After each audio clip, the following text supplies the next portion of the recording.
The big point I'd like to make is that a ramp up in condominium development or multi-family housing, the only sustainable way forward for the expansion of housing in Sri Lanka. I think this change is really inevitable. What is required though is a very, very clear, sharp policy focus in enabling the industry so that we can actually cater to a much broader swathe of the population and particularly the middle class of Sri Lanka. This comes as no secret. All of you know, most Sri Lankans live in a single family detached house. Over 90% of us according to the census. This is really, really unusual. This kind of site, we love our 6, 10, 15 perch blocks of land. It's kind of a rash across the country. These kinds of advertisements or sites are all over the place. And this really is the predominant thinking of what it means to own a house or to have your own place. But unfortunately, when you look at this, take a step back and look at this, this really is not a sustainable way forward. This is kind of what it looks like. This is from Vauxhall Street looking northwards. This is over the Vallavatta area. It's really, whichever way you take a photo, you have a carpet of very, very thin, very, very low density development spreading as far as you can see and taking with it all kinds of environmental and infrastructure issues that get bigger and bigger and bigger. The population of the Western province is actually growing fairly rapidly. But what's interesting in these statistics is that the population in Gampaha and Kalutara is actually growing faster than Colombo. And the map shows you the difference in populations between the last two census periods. The area is in blue shows population going down. Area in brown shows population going up. Basically, people are moving from Colombo out to the suburbs. There is a shift happening out of Colombo, and this is deeply, deeply troubling. This is a satellite image taken by the World Bank. It's taken over 30 years, and the red is the last decade. The yellow is maybe the last 20 years, and the white is the last 30 years. So this pattern of development is unmistakable. We are sprawling like crazy into the suburbs, into the rest of the Western province, and that is the root cause of many of the urban ills that we complain about today. And the statistics again are very, very clear. Only 1.5% of buildings outside of Colombo are more than 4 stories, and even in Colombo it's only 9%. It's really, really dismal when you look at it, and the patterns are a bit alarming. So one of the key things we all like to complain about is traffic.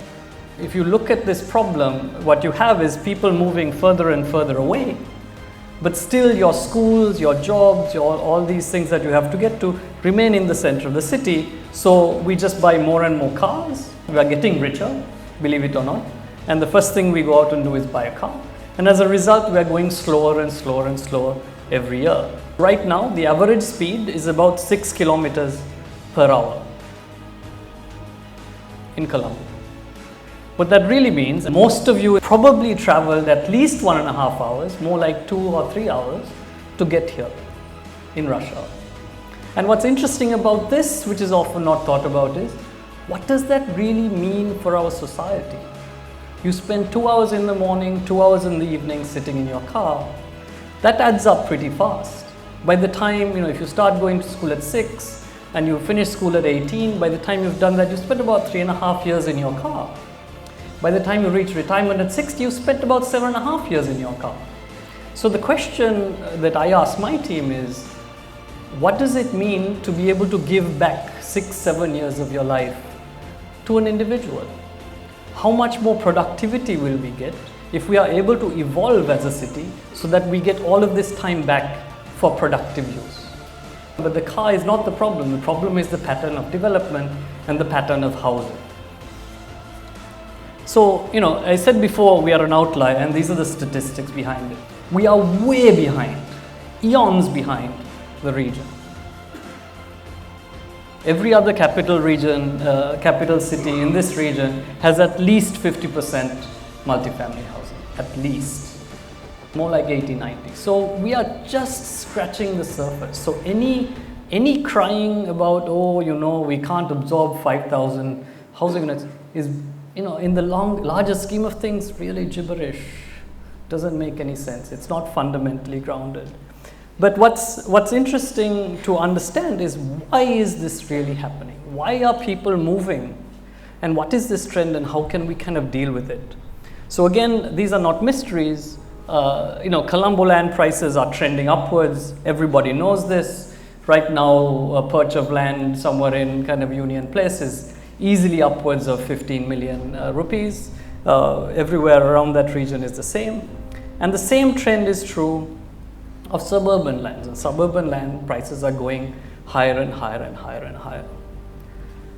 So this, you know, this 6 perch block of land or the 10 perch block of land is just getting more and more expensive. It's simply not possible in Colombo city. So now people go really, really quite far out, and it's, you know, this development pattern is moving further and further and further and further away. The next big piece of this is construction cost. Construction costs are really, really high in Sri Lanka. And over the, you know, this modern housing cost index, which is developed by the central bank, says that housing prices have basically doubled in the last decade. So it's not really a surprise that people are having a hard time, particularly the middle class, and just moving further and further and further out. And then you buy your car, you have more traffic, you know, the list goes on and on and on. But it's really not just these two. It's not really simply cost. It's also financing. Our housing, our mortgage financing space is really, again, we're way behind. We're extremely constrained. You know, I like to joke that basically banks won't give you money for a mortgage unless you can prove that you really don't need the money. We basically have under 10%, like 7 or 8% of GDP in housing mortgages. Again, you can see the comparison across the region. It's abysmal. So we really have a very, very poorly developed mortgage financing market. So all of us who are developers are pursuing people with, you know, 20 million bucks or 25 million bucks stuffed in a mattress or in a bank account somewhere. We're not really dealing with a longer term purchase. And what's really ironic is, you know, a new graduate can go out and get a loan for a car like this, but they can't get a loan for a house. So the first thing new graduates, new employees do is, you know, I'm going to get a job, I'm going to get a great job. First I'll buy an expensive phone, and then I'll buy a car. I will get a house. Somehow that needs to be reversed, and we as an industry need to make sure that people can actually enter into investing in a house, which is a transformative investment for people's lives and the economy at large. And that to me is the biggest challenge for this sector. So at a fundamental level, when you just look at the dynamics of the city, change is really inevitable. It's just a matter of time. But there are a combination of factors that point to an inevitable rise in condominium living. We're not going to be able to stop it. It's just a question of what form it takes and how long it takes. So we talked about the high land cost and the variability of kind of desirable lands, but there's a whole bunch more. You know, build out processes these days are extremely cumbersome. Nobody really has time to deal with it, particularly with dual income families.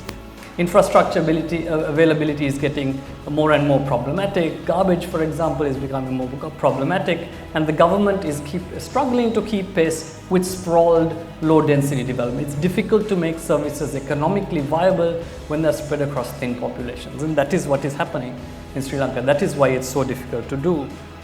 The cost of maintenance, the hassle of maintenance is significant. Again, very difficult for people to manage in today's kind of busy world. There's a complete shift in lifestyles. The younger generation actually probably spend less time at home, more time at work and entertaining and hanging out, doing other things. Families are maybe smaller than they were some time ago. Families are unit families versus extended families. So the entire culture of the place is changing.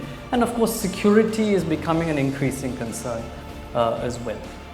You know, and we'd feel somewhat secure when you put 4 walls around a 6 or 10 perch land, but the reality is, you know, kids don't have a place to play cricket anymore because we are so land intensive in the way we do it, and we live in these fortifications, and that can change with really rationally developed condominium style housing. So the forces that will underpin this change, the social forces, The economic forces are really quite powerful. But the industry still is constrained. And it's very, very clear, even today, the middle class is completely priced out of the city. So in the right, we've picked out a bunch of the developments that are in the market and recently completed, and the pattern is super clear, right? The blue ones are in the heart of the city. These are all high-end, super luxury developments, easily 35, 40 million bucks and above. Then you have the southern and the eastern, the pink ones, which are more the middle income types of developments. Again, these are easily 1 hour and beyond from Colombo city. It's not a matter of distance in kilometers, it's a distance in time. The distance in time from these developments is phenomenal. And then what you have in the green is the public housing projects done by the government, the URPCC in particular. So it's very clear we have been unable to really have an integrated set of development, and the forces pushing people out to the to the suburbs is just very, very strong. Needs to change very, very badly. So why is it, despite these underlying forces, have we not been able to kind of pitch product at the price point that people really need? Why is it? And to me, there are really two big pieces. One is our construction cost is high. We're like higher than the region. We're 20-30% higher than the region, and these costs may be plus or minus a little bit. We basically are more expensive than Malaysia to build here, and there are multiple reasons for that.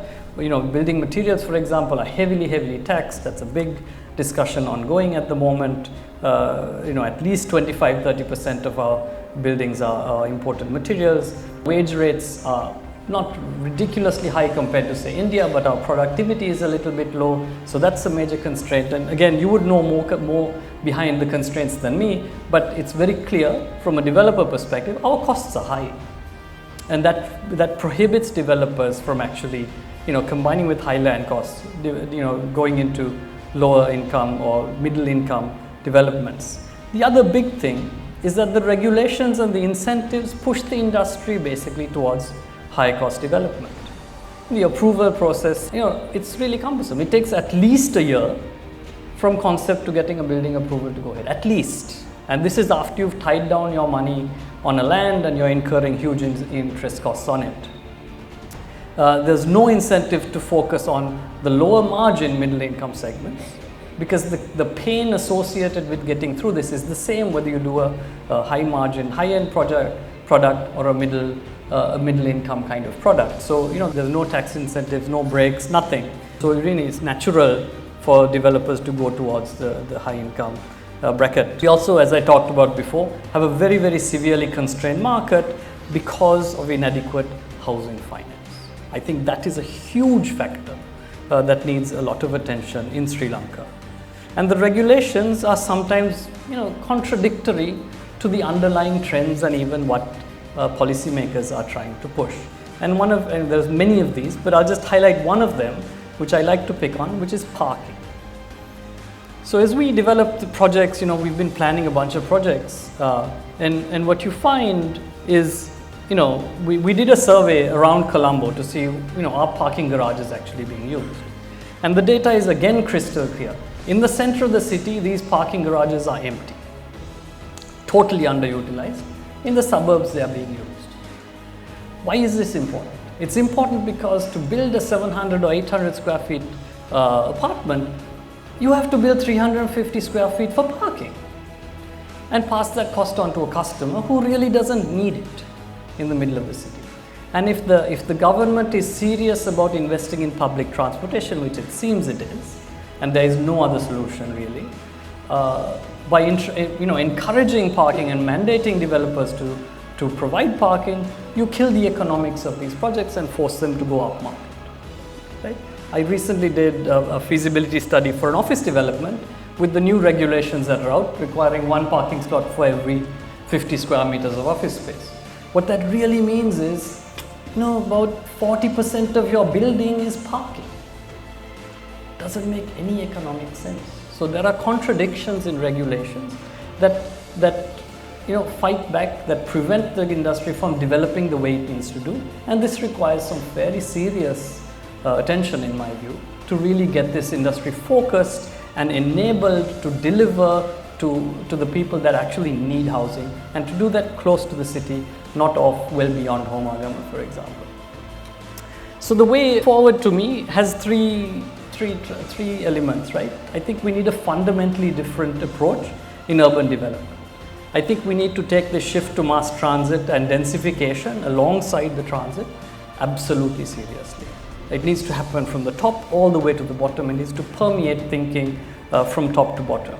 I think we need to consciously stimulate the private sector to fill this gap for middle income housing. This is absolutely vital for our country, and that is not happening now.